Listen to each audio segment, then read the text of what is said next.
Hi, and welcome. You're listening to the X22 Report. My name is Dave, and this is episode 1502 AN. Today's date is February 19th, 2018, and the title of the episode is, Are Central Bankers Foreshadowing the Next Economic Crisis? Let's get into the economic collapse financial news. Now, as we can see, and as we've been reporting on, the retail industry has been hit very, very hard. Right now, Toys R Us, they are near collapse with just days left. They have to pay $15 million in taxes. There's about 3,200 jobs that might be lost. And right now, there's a deadline of February 27th. And we're looking at a catastrophic event that is occurring. Deutsche Bank right now is firing up to about 500 people. And this comes after bonus payments. And we can see right now that these bonus payments, they were on the generous side, and they're getting rid of 500 people. Now, what we are seeing right now is a deterioration of the economic system. We're continually seeing that the retail industry is deteriorating very, very quickly. And retail is a very big part of the GDP number, which is about 70% of GDP, and this is what people are going out and spending and buying stuff, and this then leads into manufacturing, leads into deliveries, and it's all connected, and we're starting to see a major breakdown. Now, we've been talking about cryptocurrency, and we've been talking about the central bankers, and central bankers, they have their own plan. They've always had their own plan. They were and still are preparing to move us to a completely different system. Now, this system wasn't developed like yesterday. This has been going on for quite a while, and it takes a lot of time to move everything from a country where they know it's going to deteriorate, where they know their system's going to implode, to someplace else. And this is why they started a while back. Now, a lot of people didn't recognize it. People thought, oh, we're just moving it over there because it's cheaper, and this is why we're coming up with that trade agreement. No, this was all done on purpose. They knew eventually that their fiat system that they've created was only going to last from 1971 until about 2018, 2019, 2020, around this period.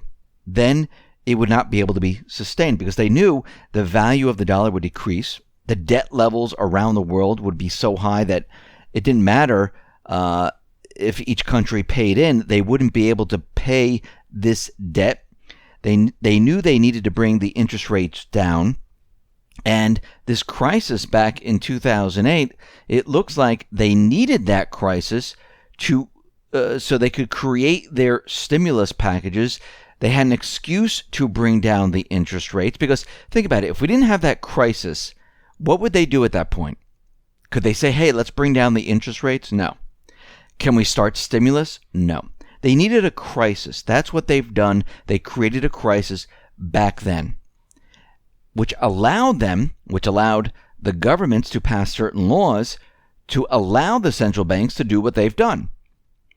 The problem right now is that they're very worried about the cryptocurrency market.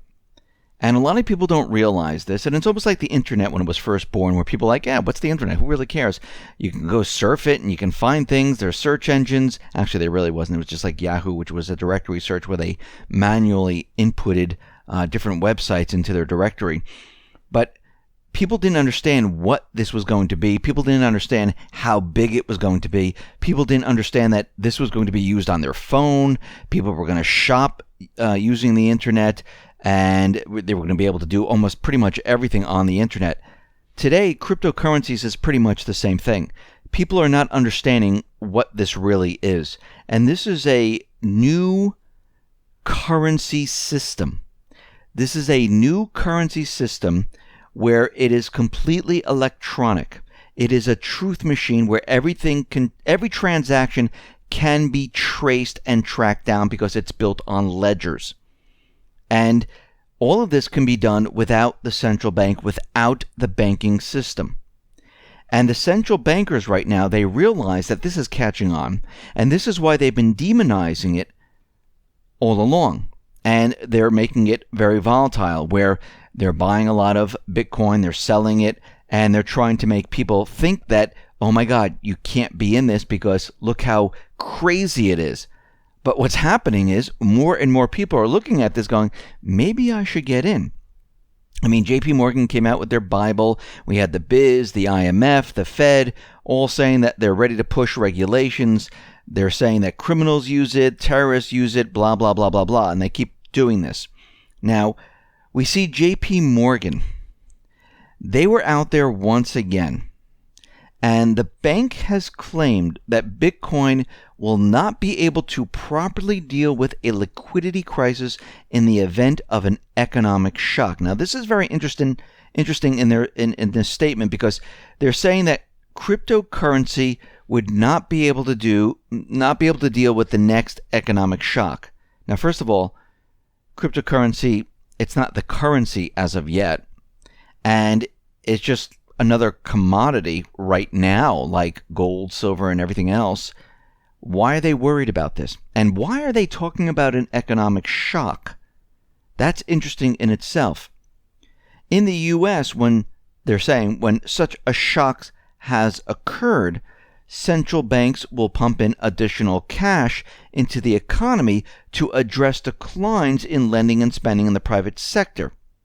However, such a liquidity infusion would be close to impossible with Bitcoin because there is no central institution that controls the network, and the number of coins released each year is fixed at a certain rate. This is coming from JP Morgan.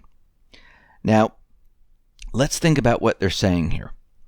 They're saying when the next economic shock comes, we'll not be able to create many coins to put into circulation. Oh, wait, they don't put it into circulation. They prop up the banks. They prop up the stock market. So we will not be able to create these coins to pump up the stock market and the banks. Okay. First of all, who creates these problems? These problems are created by the central banks. Now, they're saying one of the benefits of fiat money is that it can be used to provide emergency liquidity from the outside. This is the role central banks play as the lender of last resort. Now, JP Morgan is out there trying to convince the world that if we're in this economic shock, Bitcoin will not be able to do what the central bankers can do, where they can create a lot of currency by pushing a button, create it out of thin air, and give it to banks, pump up the stock market, never to the public. None of it ever really reaches the public anyhow. They won't be able to ship it off to other countries and other central banks. And this is all to help the everyday person. This is what they're trying to convince us of. Now, Bitcoin backers, they hit back at the claim made by the bank, arguing that their case is built on the assumption that printing money to shore up the economy is something that is beneficial, which I agree.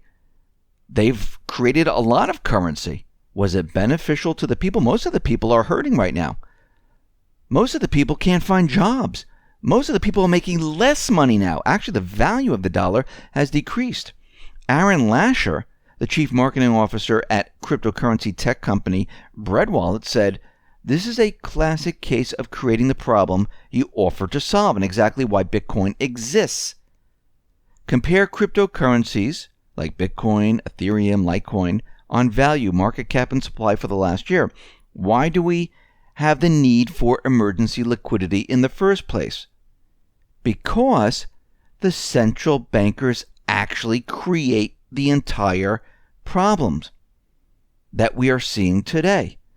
They create these crashes so they can create more currency and flood the banks, the stock market, and put more countries into debt, more people into debt. So if we have a system that has no interest attached to it and is created and balanced and is open to see where all this is going because it's an open ledger, guess what?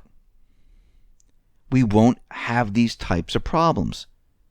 We know right now that the central bankers they cause these bubbles pop, and they crash the system because they make money going up, they make money coming down. Think about why they are saying this at this point. Why are they so worried that cryptocurrency wouldn't be able to handle the liquidity? They're letting you know that it's a very good chance that cryptocurrency is going to take over the currency market. They're also telling us that they're going to have another economic shock. Why would they bring all of this up? Remember, the fastest way for them to bring us to a new system is to crash the old system, to get rid of the old system before enough people catch on and they realize we rather have cryptocurrency. We rather have something else besides what the central bankers are offering. And we can see right now they might be foreshadowing the next economic shock where they're saying that one is coming up soon. And if cryptocurrencies is the currency of the country or the world, it will not be able to handle what is coming. And they're going to show us what is coming. This is what they like to do. They like to tell us what's coming, and then they show us what's coming. And we can see right now they're building this idea. Now, they're telling us all of this because they're very nervous and afraid that people are going to start demanding everyone use cryptocurrency instead of the central banking system. This is why they've been demonizing it. This is why they've been telling you terrorists. This is why they've been telling you criminals. This is why they're telling you it's used for blackmailing. This is why they've been doing all of this. This is why you're seeing the volatility. And every single time, I hate to say it, but cryptocurrency continually bounces back every single time. Because they can only do so much. I know they created the futures. I know they're trying everything they possibly can. And we can see right now, crypto market is in the beginning stages, but this whole thing is going to be used as a replacement for the central banking system. Now, they don't want this to happen. They want to keep their system intact. They want to move it to the next country where they moved all the manufacturing. They moved all the payment systems. They moved all the exchanges. Actually, I shouldn't say move. They duplicated everything in another area because they knew over time that this system wouldn't last. So they had to prepare for something brand new. And this is what they've been doing. Now they're getting very worried that here we are at this time and their system's coming down. They see something else is emerging and they're very worried that people are going to opt for that instead. Because once the system comes down, they're going to need an event or something, some type of distraction to say it wasn't us. And it looks like they're planning to blame this on Trump. Maybe they'll have another type of an event where they can completely blame this on maybe another country or group or anything like that. But you can see right now they're getting very worried. And this must mean that we're getting very close to the entire system coming down. And they're most likely going to have to bring this down pretty darn fast because the crypto market is growing very, very quickly. New technology is coming out. It looks like companies like Facebook, Amazon, eventually employers, they're all going to start using it. And they realize eventually this is what's going to happen. Just like the internet, it started out as, Prodigy from Sears, if you remember that. I mean, actually, before that, it was bulletin boards where you dialed up like on a 300 baud modem and you went into a bulletin board. Then you had like Prodigy. Then AOL came out. More and more people got into the dial-up because it was free to dial up. And then it moved on to the ISDN type of line. And then it moved into the cable modem. And then it kept going from there.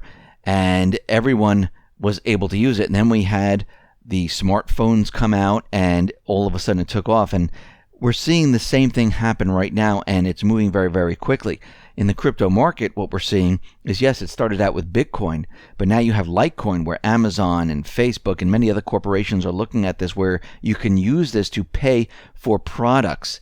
You can see Salt, which is a lending type of cryptocurrency where you don't need a bank or anything like that. And you're seeing a lot of these type of technologies emerge, and they realize that it's happening very, very quickly, and they're getting very nervous. So it looks like they're telling us and telegraphing us that they're going to bring the system down soon because they don't want people to catch on to the crypto market. A lot of people hear Bitcoin. A lot of people don't understand it. A lot of people don't really know what it is. They just hear what the corporate media is saying, what the bankers are saying, which they're dictating to the corporate media. They really don't know what it is as of yet, and they don't want this to spread. Yes, there's a small group of individuals that really know what it is, but the majority of the people, yes, they heard the term, and they only heard, oh, North Korea's behind, the WannaCry, it's used for ransoms. That's what they're hearing right now. They're not hearing anything else, because what is happening is they're getting prepared before this whole thing takes off. They're getting prepared to bring down the economy before anyone realizes that cryptocurrencies will be used to replace the central banks, the banks, and everything else. And we can see at this point, we're heading to that point in time, and it's coming very, very quickly. And we're going to go through this transition. So no matter which way you look at it, if the central bankers have their way, we're going to go through a transition. If we moved on to the crypto market, we get rid of the central banks and the banks, we still have to go through a transition. It's going to be a bumpy ride. One's going to be a little bit harder than the other, but we're heading to that period of time. Listen, everyone, thanks a lot for listening. Be well, be safe, and especially be prepared. Thanks a lot.